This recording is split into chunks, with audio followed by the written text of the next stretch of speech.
The Panasonic S5 is what you get when the S1 goes on a diet. The body slimmed down, but it's still the same friendly camera underneath, with a big heart. Yet surely with a smaller body and a cheaper price tag, there has to be some sort of trade-off, right?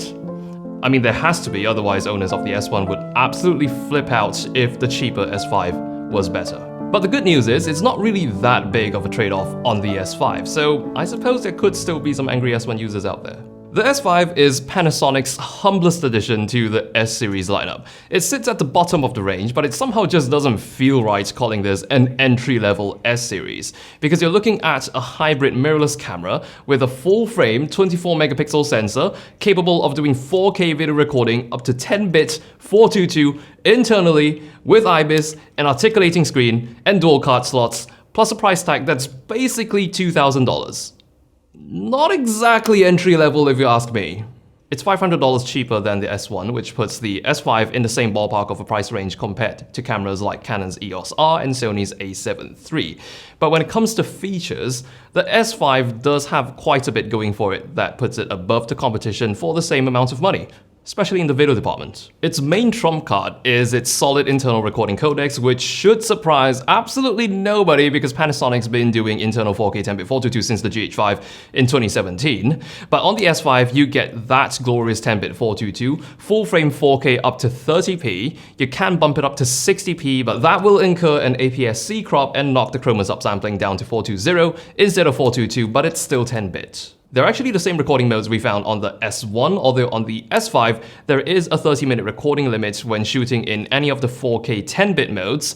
On the S1, there was no such limit, and I can only guess that's due to the S5's smaller body not being able to dissipate heat as quickly as the bigger S1. But there is no recording limit if you record 8-bit on the S5, including 8-bit 4K. I still think it's quite reasonable considering many cameras cap your videos at 30 minutes regardless. The S5 also gets a new slow and quick video recording mode on the mode dial that wasn't on any of the previous S1 cameras. This is really convenient for switching between normal video recording and slow motion video recording. In this mode, you have the option to do 180 FPS slow motion in Full HD 8-bit 420 with an APS-C crop and no autofocus. You can bring it down to 150 frames per second and you lose the crop. Knock it down just a bit more to 120 FPS and you get your autofocus back. Speaking of video features, can I also just say how happy I was to find a waveform monitor in a camera in this range. Everyone else just gives you a histogram and tells you to shut up. So by the looks of it, the S5 is really starting to shape up like a very video-centric camera. It's got the S&Q mode, and compared to the S1, it's even got a shiny metallic red dedicated record button up top for video. The S1's record button is a lot less shiny and tucked away down beside the EVF. And also, one of the harder blows dealt by the S5 towards S1 owners is how this ships with Vlog as standard. On the S1, it was a paid $200 upgrade to unlock that profile. And to add to the S5's video shooting appeal, its screen flips out from the side so you can see what you're filming from the front, although many people do get annoyed with flip screen designs that are like this because if you plug a microphone into your camera, it gets in the way of the flip screen. But Panasonic seems to be quite good at physics because they figured if you just put the mic jack just out of the way of the flip screen, then it's no longer an issue. You know, with all this video stuff going on in the S5, I sometimes forget that this camera can shoot stills as well. It's even got that high resolution mode that lets you combine 8 exposures into a single 96 megapixel photo.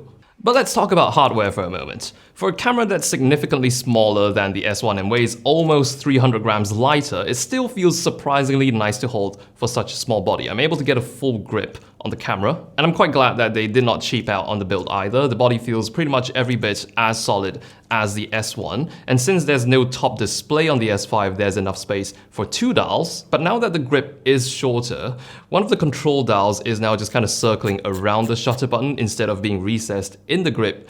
This is the only dial that feels somewhat plasticky in my opinion, but not that it doesn't work well though. This camera uses a completely new battery as well, 2200 mAh compared to the S1's 3050 mAh battery. Now I don't get to keep the camera long enough to properly test battery life, but from a few days with this camera, I haven't really got any complaints about the battery life. It seems to be lasting pretty long, but by now it's really beginning to seem that the S5 is an S1 in a smaller body. In fact, I was even informed that they're even using using the same sensor, which means this is also getting dual native ISO, just like the S1 is native at ISO 640 and also 4000. But I guess it's time to mention those trade-offs, beginning with the one I feel the strongest for, the EVF. Now, it's a good EVF, I should say. It's not a bad one, but I was so impressed by the EVF in the S1 when it first came out. The lower resolution one on the S5 really made me miss the S1. Again, it's not bad, but there is a difference in EVF between these two. The S1 screen is also ever so slightly bigger, 3.2 inches compared to a more standard 3 inches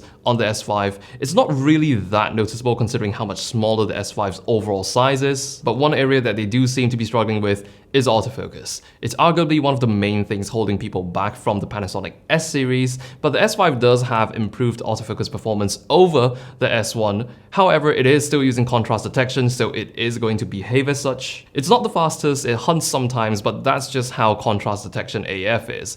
Sometimes I can't help but wonder how incredibly all-rounded the S series cameras were if they were on some kind of phase detection autofocus. But to make up for that, something Panasonic's really good at is IBIS. It was incredibly impressive in the S1 and the S5 has it as well, although from my quick tests I do feel that the S1's IBIS is a bit more powerful than the S5, but if I were to not compare this against the S1, the IBIS on the S5 is no slouch at all. It still gives you 5 stops of stabilization if you're using it with a non-OIS lens, and I think compared among the other camera brands, Panasonic's IBIS is still among one of the better ones. And with the current state of mirrorless cameras in 2020, the S5 costs roughly half the price of cameras like the S1H and the Canon R5, which almost makes its $2,000 price tag sound cheap.